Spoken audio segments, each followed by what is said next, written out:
Well, it's another day. Got some food for the calves. Okay, so here they are. I've just found them in the field here now. Come on, girls. Come on. Hopefully they should just follow me now if I walk back to the trough. But as you can see, they've had their heads down grazing ever since they've come out, really. Here's 659. Hello. Yes, you're all out in the wild now. Ooh. So hopefully they'll follow me over to go and get their food. Otherwise, I'm pretty sure they will come over to the trough. But they're really happy with their grass. There's Megan. Here they come.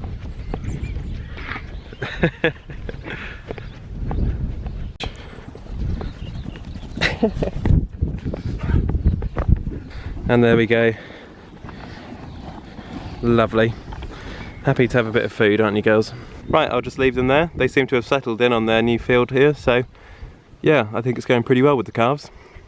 Okay, so I've just fed the calves. You can also see over there, I cleaned off the livestock trailer this morning, just finished doing that off, and the rear of the tank at the back, the little slurry tank, was blocked, so I just had to clean that out this morning as well. But it's all washed off and it's all been cleaned off, and I haven't actually taken the top off yet because hopefully the calves should be going down to the marshes, which I forgot to say the other day. So actually the top will just stay on because hopefully they can just go on the cattle float, and I'll take them down to the marshes hopefully next week. So I've just got the trailer out here, just whipped out the Richard Weston, and here's the feeder bedder as well, which is looking a bit sorry for itself.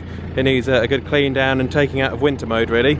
But I've got the Richard Weston out here because I'm just cleaning up all of this area here and just sorting out the plastic. We've got some plastic wrap which we have left over from the silage. I've just realised I've left the tow hook out, so I just have to pick that up. So I've just got the muck grab on, and then the silage wrap here, I'll just pick it up and it's going to go into the back of the Richard Weston, and then it will go to a recycling plant, so it'll be disposed of in the correct way. So that's what I'm up to now, is yeah, I'm just sorting out this bit of silage, and then there's the rest of the fodder beet there. I've been picking up the rest of the bales just along the side here and just stacking them over there, the last bales which remain. That's the rest of our marsh silage, and that's all for the horses at the moment because the cattle don't need any silage, so that's what remains, and the horses are just having that on the farm. Here's the fodder beet. Duncan came and picked up a bit of this fodder beet here the other day, so I'm just literally just tidying the rest of this up because I think Duncan's going to pick up the rest of this fodder beet as well. So it's pretty dirty in here in the JCB at the moment because it's still in winter mode. So whilst I've got the pressure washer out, I'm actually going to give the JCB a bit of a clean as well, actually. So here we go. Let's just see if we can pick up this bit of silage wrap. It's very good, this muck grab, for this sort of job. I don't know if we'll be able to pick it all up in one go. Hopefully we get a good amount of it from it there. We just pull the boom in. Oh, there we go. There we go. There's a good amount there.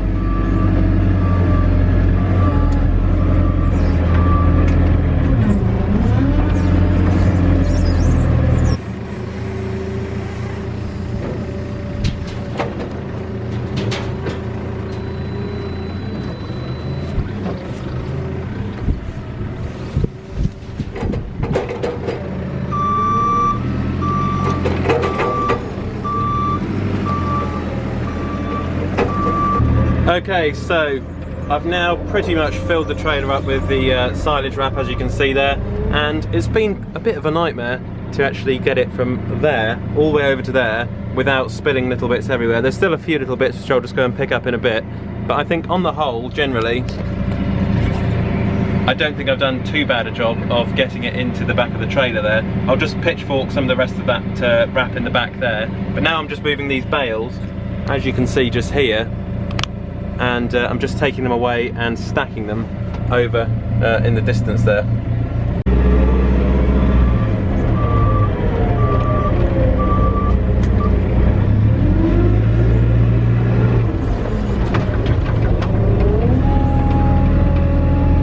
Up we go. I'm going to just stack these on top of these lower ones here, and hopefully they'll just sit there. They're looking a bit worn out, these bales.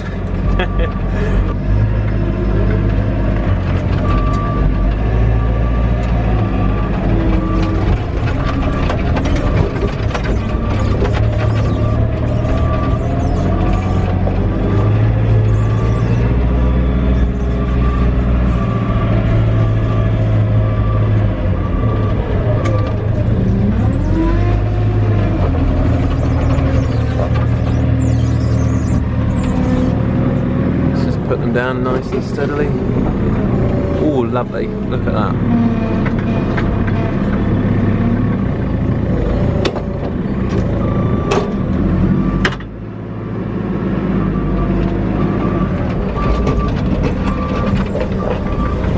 Okay, so I've just come around now to the back of the fodder beet pile, and these bales here I'm just going to take away and just start to remove these two bales here. I'll just whip round.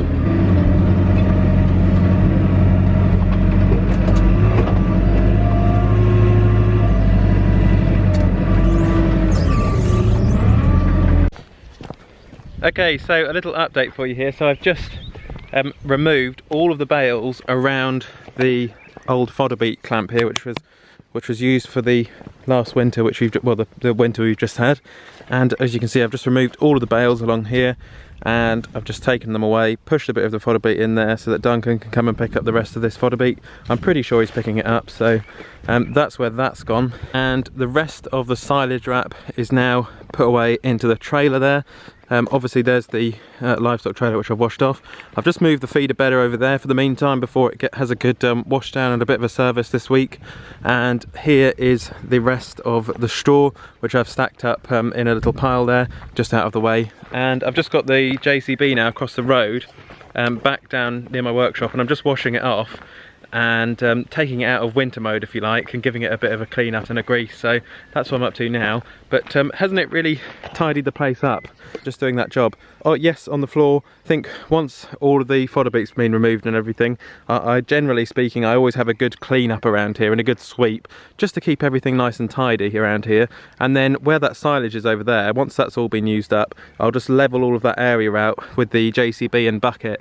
And then there's some vegetation just over there. I'll top that off when I put the mower on, or the topper on the back of the tractor, sorry, and just tidy that area up. But yeah, it's definitely tidied the place up, and that's how we like to keep the farm, really. Generally speaking, is we like to keep the farm as tidy as we can. It's not always easy, especially with the cattle on the farm. Livestock always makes the farm a bit more messy. It's just the way unfortunately it goes, but we do try and keep everything fairly tidy, and just have to keep at it, I think, and it will ultimately you will have a tidier farm. Okay, so I'm now just in the middle of cleaning off the JCB, and I've just dug out here from the workshop some TFR, traffic film remover. And with the recent acquisition of a new pressure washer which we've got, I can actually now use this stuff with the pressure washer. So I'm going to try and use it now today with the pressure washer to effectively remove all of the mud and soil which is on the bottom of the JCB. So all you have to do is just take off the lid of the TFR here, place the little tube from the pressure washer there just into the drum. Oh, just drop the lid, not very good. And literally I can then just turn the pressure washer back on. And with this lance here, I quite like this little pressure washer because you can put the lance on the side there when you leave it, which is quite a nice little feature. So I'll just take the lance now, and all you have to do on this pressure washer, it's a little Kranzel pressure washer, this one, a 2160. When you push the nozzle out there, and if you just rotate it to the left, it should now, when I start using it, it will hopefully now take the chemical out of that drum there, and it will hopefully deposit it onto the JCB on the wheels here, which I'm just in the middle of cleaning. So sometimes it just takes a while to get going. There you go. You can see in the tube there, it's coming out. So there we go, that's TFR now. So all I've got to do is just go around the machine like so, just place it on all of the dirty areas. I won't do the side there too much because it's rusted quite badly.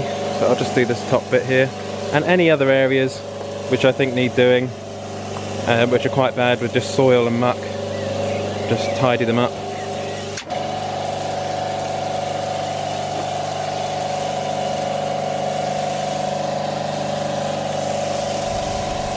So there we are, just applying the chemical on the side of the loader there, and you leave it for about 2 to 3 minutes on the machine, and then you simply just swill it off afterwards.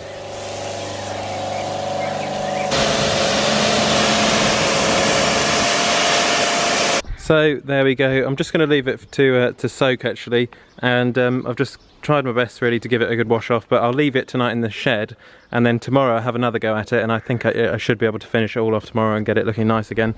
But just on the inside here, just some Olly consumer advice.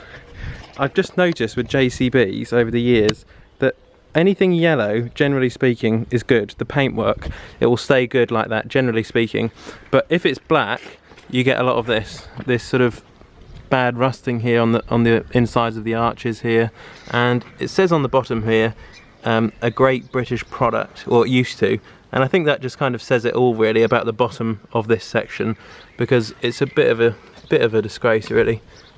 If you just look all along here, how all of the sides have just rusted away. And that's not me with the pressure washer, these bits. I know a lot of people will say, oh well, you've just been too hard with the pressure washer, but that is literally, I use quite a soft setting on the pressure washer. That is just because this paint has no primer. It's water-based paint.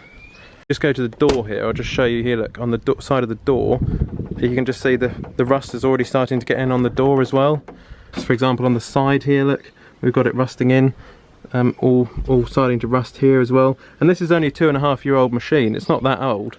But it's just something I've noticed with them really, this specific model of JCB, and maybe other JCBs do it as well, I don't know. But this is our second JCB 526/56, and it's just what I've noticed with them really. And for example, all under here, if you look, all rusting. These things always come off. I don't know why JCB even bother putting them on there, to be honest. But look, all rusting again. Badly rusting there. It's just quite bad really, considering how much you pay. Look at that. Oh my goodness, it's pretty bad. It's just quite bad considering how much you pay. I mean, I'm not going to harp on about John Deere now, and you know, I like John Deere's and they don't pay me anything. I just say what I think about machines. But if this was a John Deere, I can tell you, you wouldn't have this problem. If we go and look at the 6930 now, I'm just in the shed with the 6930. Sorry it's a bit dark, but I'll try and just show you what I mean. So it's a 2010 model, this John Deere, so it's coming up for near 10 years old, remember, and the JCB is 2 and a bit years old. But just look at the steps here and the paint on the steps. It hasn't rusted away too badly and hasn't disappeared. And that piece there, that's only from just when your boots go in. But if you just have a look at it, just fine. So just something I've noticed. Look at all the green paint, it's still on there, fine. Just something I've noticed, that's all, compared with about the John Deere here, compared with the JCB. And you could say that the JCB lives in muck and maybe it's done more hours than the John Deere, but it hasn't. Just come back to the JCB, I mean, that is just not acceptable. It's just not acceptable. For the amount of money you're paying for this machine, it's just not on, I'm afraid. Not on at all. Yeah, just something I'd noticed. I do like JCB and they do make good machines, but I just don't know why the rust, and it's exactly the same thing happened on the previous model as well. Anyway, enough of me rambling on. I just thought I'd show you that because it was just something which I did find a bit surprising about the JCB being such a young machine in comparison with the John Deere. So hopefully you've enjoyed the video today, guys, and it's just been something a bit quick really, just tidying up the farm and doing a few jobs. And next, coming up later, we'll be doing the little feeder bedding machine, which is what we use to feed the cows. I'll just give that a little service and tidy that up as well. And then, like I said in the previous video, I've got to put the topper, the Buffalo, onto the 6930 as well. So hopefully you've enjoyed today's video, and as always guys, do comment, rate and subscribe for plenty more videos to come.